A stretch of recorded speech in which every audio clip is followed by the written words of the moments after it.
like you. Be strong to hold the powers of the sun.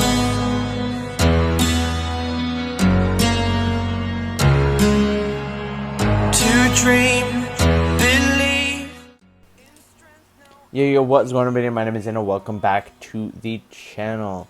Hope you guys are having a wonderful day. And as you can see here, again, I tried it out in yesterday's video, this intro where I show you guys the draft, and it got a lot of positive feedback. So I will be doing this from now on. I will add it in front of every video. I think this is actually an amazing addition to my videos. Anyways, here you can see that the enemy banned Tulin and we didn't ban anyone, so we had to choose between Florentino and Caffney bans. I wanted to ban the Florentino because I feel like me as an assassin player, it's going to be easier to kill a Caffney. Here you can see that they first pick Wukong, and I know that if I let this random pick Wukong, then we're going to lose. I'm not going to let a diamond player jungle, and you can see what he's saying. Too bad you got me in team. He really doesn't care. You can see the enemy team though. Look at their comp. They have Darcy, Caffney, Nacroth, Lubu, and Malik. I pick Zill here because Caffney and Darcy mainly, and it's also pretty good versus Nacroth. Caffney and Darcy, Zill can instantly dive onto them and really force them to just back off. Zill is amazing versus Caffney because she can't really kill me if I'm onto her. Any other assassin, if they try to jump onto Caffney in the late game, the assassin will just get melted like crazy. Like if I jumped on to a late game Caffney with Kriknak or Quillen in the late game, I'm just going to get melted. Zill's the easiest pick to just dive onto her. And Darcy is just easiest to get onto him and use my ultimate, forcing him to ult away. It's just one of the best assassins to be going versus Darcy. And also Nacroth, it's just very good pick versus a Nacroth as well, just to be able to chase him around the map with my ultimate. It's a very safe pick. And I definitely didn't want to go Quillen here or any other assassin. Zill is definitely the best to be using. And here you can see we are going to be starting on our blue side. As always, pretty much every time I'm going to be starting on my blue side now, just because I don't want to get my blue invaded. If you lose the blue and when you're starting on red, your game is already done up here pretty much. Like if I lose my blue on a Zill, there's nothing more I can do. Here you can see that the Wukong is actually AFK. You can check him out. And the Malakir is being super aggressive into my jungle. He probably realizes that maybe we do have an AFK or we don't have a support perhaps. I forgot to mention that we actually don't have a support in this match. So that is going to be pretty unfortunate. You can see the Wukong is now running towards mid. That is actually just a bot. It's not actually the Wukong. So it's just an AI who goes down to lanes after 1 minute of waiting. I'm sure you guys know this. And as we're going to be walking towards mid, I did want to maybe go down to bot, but you can see that Omen is pulling something pretty sneaky here. He's going to be cutting the wave, and that is going to force the Lubu to come out and fight him. As soon as I see that they are going to be fighting, I instantly just run down to bot lane and see if I'm able to go and help him out there. You can see they are throwing hands a little bit, so I'm just going to hop over this wall, instantly ult, and I'm going to be able to pick up the kill. As soon as I leave the tower shooting range, I'm instantly just going to jump right back and able to start pushing away this tower. I realize that we need to burst this thing down quick, and the mid lane 80 also comes. You can see I throw my first skill out to this Malik. When he's walking up to this make sure that I'm able to get all 3 stacks onto him and jump back onto him, refresh my jump, all that good stuff, and he actually gets ulted by the Omen. Omen is now level 4 because we got a kill and we also got a tower. You can see here that now we are just getting the Sentinel. We are rushing all these objectives as quick as possible, which is a super good strategy here because when it is a 4v5, we need to be out-rotating the hell out of them or we are not going to be able to stand a chance. Here, I was worried that maybe they went onto my blue buff, but luckily they did not. This is going to be a full jungle clear for free. I thought maybe the Nacroth was going to run over here. Here you can see that the notification that the Wukong was AFK. It asked me if I wanted to stay back or not. And here you can see that I don't use my punish onto my blue buff, even though I could have easily done that and done it a bit quicker. Going to save it for the dragon that is right here. I didn't want to let Nacroth go and steal it. See that the Malik support here is actually not 4 yet, so I'm going to use my combos onto him. Going to stack my 3 stacks onto him. My passive was actually going to be procced twice on him, which is pretty good. Super clean stuff. You can see mid lane, my Jannar is going to go down, but Omen rotates over from the bot lane and is able to kill the Nacroth. Guys, this is a 4v5, no support, 1-1-1 in lanes. crazy stuff. I can't even believe this. Like, I for sure thought that we were going to lose, but the fact that we were able to get a kill bot and kill Lubu just set us up to completely dominate this game. That one play, getting that tower and that kill, completely changed the tempo of this game. It let us get a tower, a sentinel, and a dragon all in the first rotation pretty much for free, which is just ridiculous. Sorry, my game throws up a bit there, but you can see here that I am going to rotate over and help my Omen. Sorry guys, my recording froze a bit, so I couldn't really see what was even going on, but you can see with the Malik, I didn't even use my ultimate on the Malik because I knew I wanted to save it. Here you can see that again, the Zill, or excuse me, the Nacroth jumps in on us, so I'm going to use my first skill, then I'll instantly jump onto where the Nacroth is, hoping to get my 3 stacks onto him, but he actually dies before I'm even able to get the 3 stacks.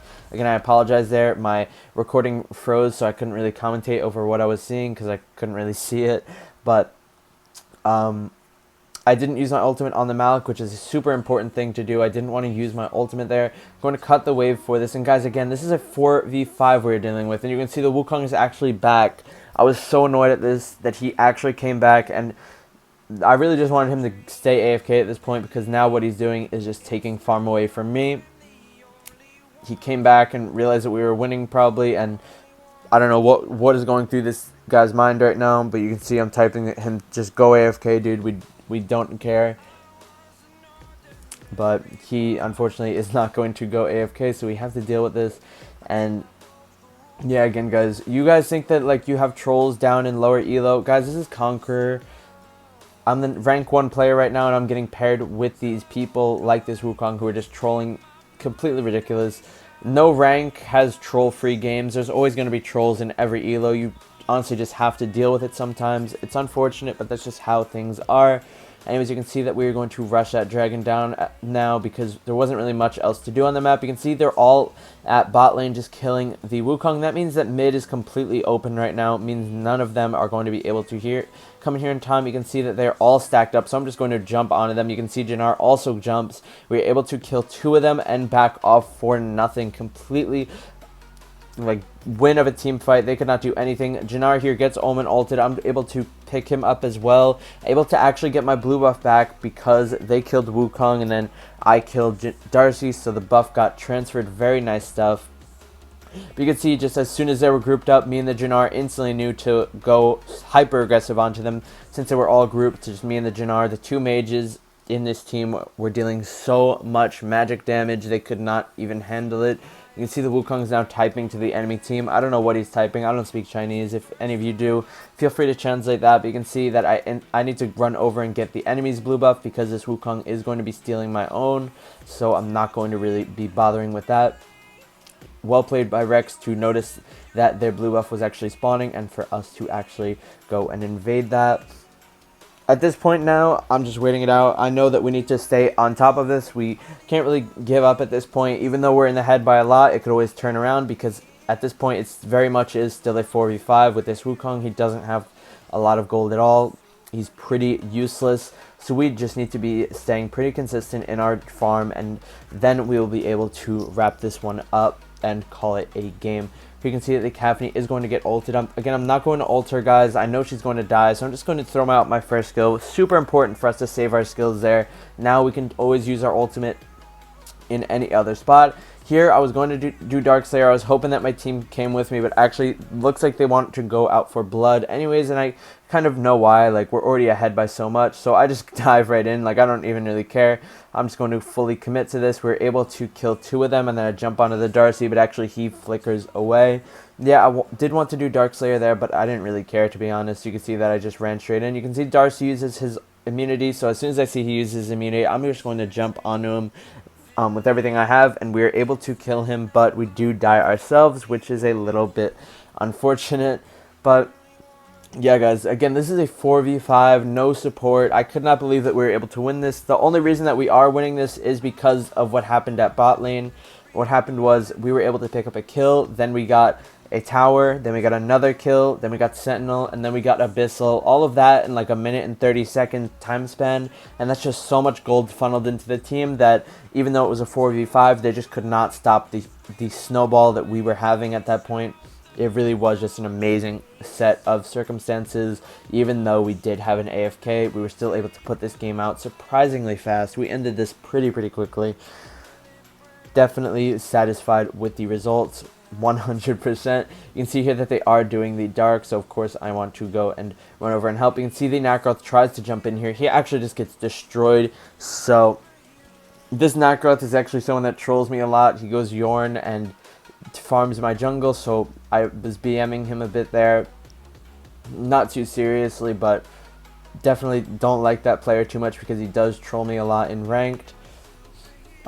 So it's very nice to actually be able to win a 4v5 versus this guy when I know he's a troll, just like my Wukong. Anyways, you can see here that the two squishes are there. I'm just going to instantly jump onto them. You can see that I'm able to kill the Caffney, then instantly jump onto this Darcy. Guys, this is why we picked the Zill in the first place. Look at what their squishies were able to do during that dive. Nothing. They could do nothing that dive. The Caffney was able to do completely nothing. Seriously, I just dove onto her while she was ulting, and what could she do? Same with the Darcy. As soon as my ult ended, I threw out my first skill, then jumped onto him, got my 3 stacks of my passive onto the Darcy. Very clean micros, noticing that as soon as I killed the Caffney, the fight was still not over, and I needed to run over and kill the Darcy again. Very good counter pick. If I picked anything else, maybe we wouldn't have won, but very fortunate for us that we did end up going with the Zill. And I don't know, guys, just completely insane stuff. Look at that, 37% damage. Are you kidding me? 4v5. Look, it's probably in the thumbnail, but look at this guy's damage. You will see he did literally 0.4%, I believe. Let's look at that, 0.4% damage. Such a trash player to just be going AFK like that in Conqueror and Master. I don't care. You should never be going AFK like that. And I don't even know why he did it. Like, he was mad at, I think, the Morin on my team or something. Probably, I think we beat them both the game before or something, and then they, like, didn't like each other. It was, I don't know what was going on, but you can see here I'm just going to report this dude. Lower his credibility score. Make sure he can't be ranking with us anymore. Make sure he's not going to get carried for those free stars. Hope he doesn't get a star anyways, even though he got AFK'd. I'm not sure how that actually works. Hopefully he didn't get a star from this match. And yeah, guys, you could just see how easily we were able to outplay them there. Just out-rotated them no matter the circumstances. Won every fight just from diving on them with all of our magic damage between the Jinnar, between the Zill. And yeah, that is going to be the end of this video. If you all liked the format again with the draft at the start, please leave a like, let me know in the comments, and of course subscribe if you are new to my channel. Daily uploads and daily streams that are about 4 hours long a piece. And I hope to see you all again tonight or tomorrow, depending on what time you can watch the streams. And hope you guys have an amazing weekend. I will talk to you all later. Peace out, everybody.